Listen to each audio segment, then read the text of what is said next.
जनाब मोहसिन दावड़ साहब। बहुत शुक्रिया जनाब स्पीकर। जब भी किसी भी अमल की में सज़ा जज़ा का आंसर ख़त्म हो जाए तो फिर मुल्क के साथ या किसी भी निज़ाम के साथ ही होता है जो हमारे साथ हो रहा है। यहाँ पर एब्रोगेशन की बात हुई तो वो जो रूलिंग यहाँ पर दी गई थी, गैर कानूनी रूलिंग दी गई थी, जहाँ पर जिसमें पूरे के पूरे एक मोशन को बुलडोज कर दिया गया था, उसके खिलाफ फिर अभी तक हमने क्या किया। अगर उसके खिलाफ कुछ ना कुछ यहाँ पर अमल हुआ होता तो आज वो रिपीट्स ना करते। उनको पता है कि मिसाल हमें कोई कुछ नहीं कह सकता, उसको जाने दिया गया, आज उनका सदर फिर से रिपीट कर रहा है। वो मतलब इतना बड़ा पाकिस्तान की आईनी तारीख में इससे बड़ा ब्लंडर हो सकता है कि एक स्पीकर, एक डिप्टी स्पीकर उठकर कह देता कि भाई ये रूलिंग ही मैं रिजेक्ट करता हूं। मतलब आप लोग कोई हैसियत ही नहीं है। मतलब मेजॉरिटी एक करारदाद लेकर आते वो उसको रिजेक्ट कर देता। अब ये जो सदर साहब की बात आई है, मेरे ख्याल में ये उसी का फॉलोअप है। तो जब तक उनको पता है कि भाई हमारा एहतसाब करने वाला कोई नहीं होगा, पूछ गुछ वाला कोई नहीं होगा, ये चीज़ें रिपीट होते रहेगी और ये एक नॉर्म बन जाएगा। और साथ ही साथ जनाब स्पीकर, मैं इसके साथ कनेक्टेड ये क्यों होता है? क्योंकि जब एक जगह पे एक्सेप्शनलिज्म आ जाती है तो फिर हर जगह से मतलब उसको उसी को फॉलो करने की कोशिश की जाती है। यहां पर आजकल चंद अफराद का नाम लिया जाता है, मीडिया में भी आता है, एक साबिक आर्मी चीफ और उसी के साथ उनके कुछ और ऑफिशियल। अब दो साबिका वज़ीर आज़म ने मुदाखलत का इल्ज़ाम लगाया है मुख्तलिफ औकात में। दो साबिका वज़ीर आज़म मियां नवाज शरीफ साहब ने भी और इससे पहले जो इमरान खान साहब थे उन्होंने भी, उन सब ने मुदाखलत का इल्ज़ाम लगाया है कि भाई वो मुदाखलत करते थे। अब वो यहाँ पर उसके बारे में क्या होगा, उससे कुछ पूछ गुछ होगी नहीं होगी, इसके बारे में भी हमारा पूरा निज़ाम खामोश है। तो जब इस तरह के वाक़यात होंगे जनाब स्पीकर, फिर ये जो आइन के खिलाफ वर्जी है ये एक नॉर्म बनता जाएगा। मैं एक और, मुझे पता है आप मैं एक कमेंट सिर्फ और ऐड करना चाहता हूं जनाब स्पीकर।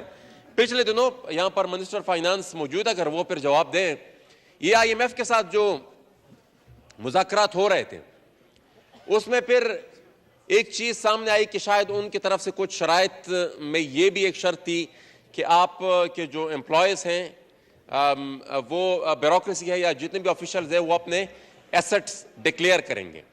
और फिर हमने मीडिया में ये भी खबर दी कि वो मिनिस्टर साहब भी उसकी बेहतर वजाहत कर सकते हैं कि उसमें जुडिशरी और जनरलों, आर्मी और जुडिशरी को उसमें एग्जेम्प्ट कर दिया गया और बाकी जो सिविल ऑफिशियल्स हैं उनको पाबंद बनाया गया है कि अब आप अपने जो एसेट्स हैं वो डिक्लेयर करेंगे। तो ये मीडिया हमें पूरी डिटेल में इसका पता नहीं है, लेकिन ये हम इसकी वजाहत जरूर चाहेंगे मिनिस्टर साहब से कि अगर ये ठीक है तो ये तो मतलब फिर तो ये एक मुल्क नहीं हो गया, ये तो फिर एक रियासत नहीं हुआ, ये तो फिर एक क्यों इतनी स्पेशल ट्रीटमेंट उनके साथ? या फिर हम उनको इजाजत दे रहे हैं कि भाई हाँ आप जो भी करते हैं आपको इजाजत है, आपके अलावा जो बाकी का पाकिस्तान है उनको इस तरह की किसी चीज की भी इजाजत नहीं है और उनको फिर हर चीज का जवाब देना पड़ेगा। तो ये वजाहत हम जरूर चाहेंगे मिनिस्टर साहब से। थैंक यू जी। रफीउल्लाह साहब बिल्कुल शॉर्ट प्लीज। बहुत शुक्रिया जनाब स्पीकर। जनाब स्पीकर, ये जो आज सदर पाकिस्तान ने साबित किया कि वो वाकई इमरान डूज या इनके वर्कर टाइप की जो इन्होंने एक्ट किया है, 20 दिसंबर को इस हाउस में पाकिस्तान के 22 करोड़ अवाम की मुफाद में एक बिल पास करवाया था कि जो ज़बरदस्ती के इलेक्ट्रिक कंपनियां हैं वो हुक कर देती हैं PMTs, ट्रांसफार्मर, या उनकी लाइट बंद कर देती है पूरी एरिया की। वो बिल इस हाउस ने पास किया है और वो मौसूफ वो बिल रख के बैठे। 22 करोड़ अवाम के मुफाद में अगर कोई कानून साजी करनी हो तो वो जहमत नहीं करते हैं इस किस्म की, जिसमें इस मुल्क में इंतशार फैला सकें, इस मुल्क को आईनी बहरान में ला सकें। इस किस्म के काम कोई इमरान डूज ही कर सकता है। तो इन्ना लिल्लाहि व इन्ना इलैहि राजिऊन ऐसे सदर पाकिस्तान पर। सैयद महमूद शाह साहब। जनाब स्पीकर साहब, आपका शुक्रिया, आपने मुझे मौका दिया ज़िमनी बजट पर बोलने का। जनाब स्पीकर साहब, आपको मालूम है कि गुज़िश्ता सैलाब में बलूचिस्तान के 32 अजला में से 30 अजला मुतासिर हुए और वहाँ बिजली का जो हाल है, ज़मींदारों को सिर्फ 2 घंटे बिजली दी जाती है और पाकिस्तान का मुस्तकबिल और बका मैं कहता हूँ सिर्फ ज़राअत से वाबस्ता है। और हमारे गरीब ज़रई ज़मींदार वो कहाँ जाए? 2 घंटे से आप बताए, क्या कोई अपनी ज़मींदारी बचा सकते हैं? ये बिल्कुल नामुमकिन है। और अभी इस ज़िमनी बजट में हम सुन रहे हैं जो फ्लैट रेट पे उनको सब्सिडी दी जा रही थी वो भी ख़त्म की जा रही है। तो मेहरबानी फरमाएं, जनाब वज़ीर ख़जाना से मेरी गुजारिश है और हमारे बलूचिस्तान से वफ्द भी आए हुए हैं ज़मींदारों के कि ये जो फ्लैट रेट सब्सिडी है इनको बरकरार रखा जाए और बलूचिस्तान के जो ज़मींदार तबका है उनको 2 घंटे के बजाय 6 घंटे बिजली फराहम की जाए।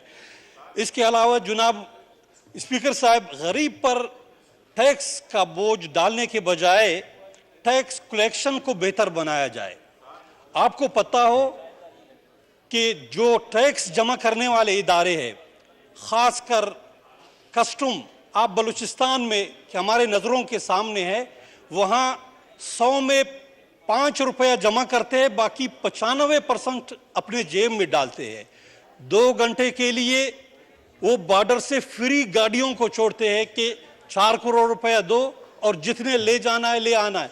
और हमारे ज़मींदारों के जितने भी यूरियाज है या हमारे गरीब आवाम की जितनी भी बिजली है वो उस रास्ते से अफ़गानिस्तान स्मगलिंग की जा रही है। तो मेहरबानी फरमाए इन चीज़ों को आप रोकें। फ्लैट रेट है हमारे बलूचिस्तान का, उनको बरकरार रखा जाए और जो हमें 2 घंटे बिजली दी जा रही है उसके बजाय हमें 6 घंटे बिजली दी जाए। जनाब स्पीकर साहब, आपकी रूलिंग से बड़ी उम्मीद है आप रूलिंग दे दे हुकूमत को, वज़ीर ख़जाना को, वज़ारत बिजली को कि हमारे बलूचिस्तान के ऊपर रहम करे, हमारी बिजली बढ़ाई जाए। बड़ी मेहरबानी, शुक्रिया।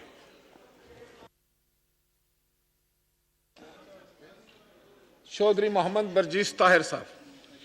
शुक्रिया जनाब स्पीकर। जनाब स्पीकर, मैं बड़ा ही मुख्तसर रेलेवेंट बात करनी चाहता हूँ। जनाब स्पीकर, मैं इस असेंबली में तकरीबन मैंने 25 साल से ज़्यादा वक्त गुजारा है। आज का दिन इस असेंबली की तारीख में स्याह-तरीन दिन है, क्योंकि इस ईवान ने यहाँ से सदर मुंतखब किया था आरिफ अलवी को। ये वो ईवान है जिसमें वो बतौर मेंबर अपोजिशन भी बैठते थे और कानून की बड़ी तौज़ीहात पेश करते थे। और आज उन्होंने जो हरकत की है, जिस चीज़ का उनको अख्तियार ही नहीं, आज उन्होंने ये फरमान जारी किया है कि मैं सूबाई असेंबली के इलेक्शन का ऐलान करता हूं। जनाब स्पीकर, यहाँ पे ईवान का मेंबर रहने के बाद यही उसका एंड था कि उसने इस ईवान की तजलील करनी थी। जनाब स्पीकर, आज आप अपने एजेंडे में 10 नंबर की आइटम पढ़े। आज के आपके एजेंडे में लिखा हुआ है कि ये ईवान अक्टूबर 2022 को दोनों ईवानों के यकजा अजलास से सदर पाकिस्तान के खिताब पर उनसे अपने गहरे तशक्कुर का इजहार करता है। जनाब स्पीकर, उनके इस एक्ट के बाद मैं समझता हूं उनका इलाज ये नहीं है कि उनको तशक्कुर किया जाए। राणा तनवीर साहब कुछ और कहते हैं, लेकिन वो ऑफ द रिकॉर्ड है। जो ये कहना चाहते हैं होना तो वही चाहिए। राणा तनवीर साहब कहते हैं कि उनको जूते मारे जाए। वो कहते हैं मैं तस्लीम करता हूं। ये लफ्ज जूते मारने वाला मैं एक्सपंज जी, आप बिल्कुल एक्सपंज करें, लेकिन मैं राणा तनवीर साहब वो कहते हैं मैंने मारने ही मारना। बहरहाल जनाब स्पीकर, मुझे ये बताया जाए कि क्या आज का दिन स्याह तरीन दिन नहीं है? क्या अभी भी वो उसके यहाँ पे खिताब को हम उसके लिए इज़हार तशक्कुर करेंगे? मैं जनाबे स्पीकर तजवीज़ पेश करता हूँ और आपकी इजाज़त से मैं इस ईवान से अप्रूवल चाहता हूँ